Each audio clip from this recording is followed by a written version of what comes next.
Hello, I'm Andrew Graham, the Managing Director of EPM Projects. We are client-side project managers in property development and construction. How often have you heard the claim about a project that was delivered on time and on budget? I have to admit that my initial reaction is one of scepticism. Even if this is the case, the measure of a successful project should go beyond meeting budget and time targets alone. What are some of the strategies that can be adopted to make a project successful? I'll summarise these under 5 broad headings.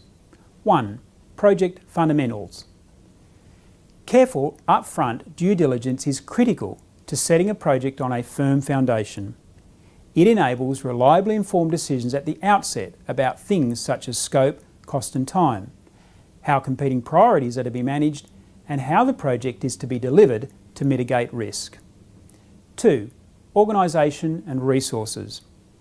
An organised project has clearly defined stakeholders, project team members with clearly defined roles and responsibilities, formalised channels of communication and processes, and change control and issues escalation protocols. 3. Monitoring and reporting.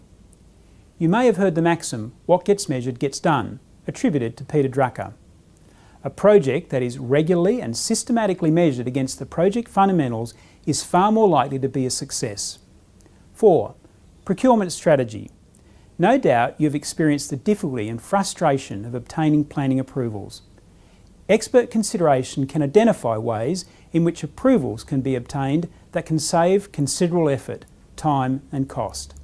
Having decided the statutory development approval strategy, a decision can be made about the most suitable method by which to obtain design and procure the physical building or fit-out work.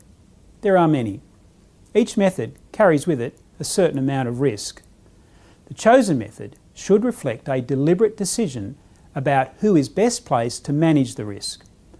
I discuss this in a separate video and white paper that is available on our website. 5. Contractor selection.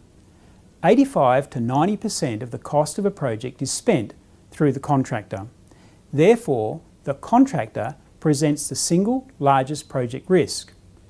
This should bring a fresh perspective to the importance of properly investing in a consultant team who will, to a great extent, determine the risk profile during construction and be the client's expert advocate. This also highlights how important it is to select the right contractor. Beware of low prices. They are usually too good to be true and will inevitably lead to trouble. I hope these strategies help to make your project a success in more ways than time and cost alone. This is Andrew Graham for EPM Projects.